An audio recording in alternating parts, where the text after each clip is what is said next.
So let's talk about Fight Club.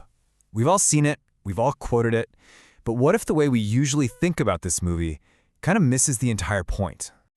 I mean, this line from Tyler Durden, it just hits you, right? It perfectly captures that raw existential angst at the heart of the film. It's the voice of a generation that feels totally adrift, angry, and forgotten. And it really sets the stage for everything that's about to unfold. And that's the big question we're digging into. The surface level read, the one everyone knows, is that this is all about a crisis in masculinity, a rebellion against a world that's gone soft. But what if there's a much deeper, way more radical story being told here? To get to that deeper story, we first have to tackle the popular take head-on. Because, let's be honest, themes of gender and masculinity are all over this film, and they're there for a reason. You've heard this a million times, right? The standard analysis frames Fight Club as this massive backlash. It's seen as a revolt against a consumer culture that turns men into, IKEA boys, and it's this violent rejection of the whole sensitive new man idea. I mean, just look at poor Bob Paulson. And it's a compelling argument, for sure, but it's just not the whole picture. So here's where we take a sharp turn.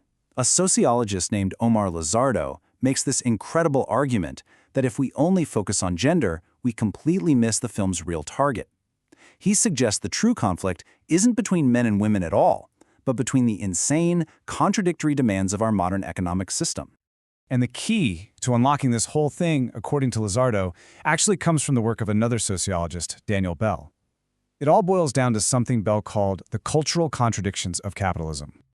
Okay, now check this out, because this is the absolute core of the idea. In our work lives, capitalism demands we follow what's called the producer ethic. You know the drill. Work hard, be disciplined, save your money, delay gratification. But the second we clock out, we're bombarded by the complete opposite message, the consumer ethic. Let go, seek instant joy, express yourself, and of course, spend, spend, spend, often with money we don't even have, thanks to credit. And this quote from Bell just illustrates the impossible demand perfectly.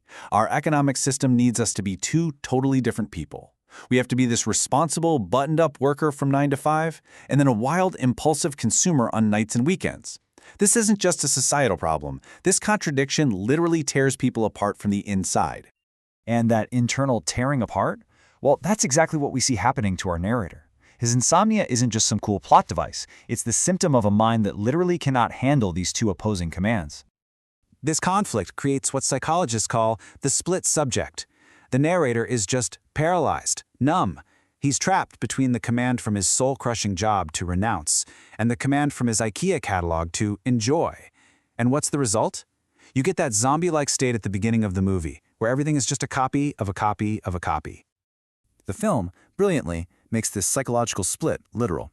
You've got Jack, the narrator, who embodies that producer ethic.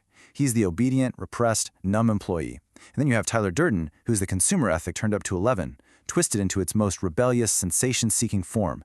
He is the command to enjoy made flesh. This is such a powerful and kind of disturbing analogy. Think about it. If the producer ethic is like anorexia, all about self-denial, and the consumer ethic is like overeating, pure indulgence, then our system forces us into a state of cultural bulimia, a violent, cyclical swing between binging on stuff and purging through disciplined, miserable work. So if that's the real conflict, what does the fighting actually represent? Well, it is so much more than just a way for men to feel like men again. It's a very specific, very targeted rebellion. Just think about the jobs that are mentioned in the movie. The narrator's job, waiters, projectionists, these are all service jobs. And in a service job, you have to perform niceness. You literally have to sell your personality. Your ability to be social becomes a product. Fighting is the absolute opposite of that. It's a raw, real, and totally non-commodified way for people to interact. This is why fighting becomes the perfect weapon for them. For one, it's a completely wasteful act. It doesn't produce anything useful. It also physically damages the body, your main tool for service work. It's pretty hard to fake a smile for a customer with a split lip. It's also a massive cathartic release from having to be pleasant all day. And, maybe most importantly, it replaces the time they used to spend shopping at night with a new real activity. But, individual release can only take you so far. The rebellion has to escalate from just personal therapy into a full-blown attack on the system. And that, of course, is where Project Mayhem comes in. This line is the absolute core ideology of Project Mayhem. It's a direct assault on the consumer ethic. which constantly promises that you can buy your way to your unique identity. Tyler's new system throws that whole idea out. It replaces the promise of being special with the reality of disciplined, anonymous, collective action. And you can see this clear logical progression here. The narrator's journey is really a story about developing class consciousness. He goes from trying to consume therapy and support groups to finding a real bond through fighting, to attacking the symbols of consumer society, and then finally, to targeting the system's actual foundation. And what is that foundation? It's the credit system. This brings Daniel Bell's whole analysis full circle. Remember, it was the invention of credit, installment selling, that unleashed the consumer society in the first place.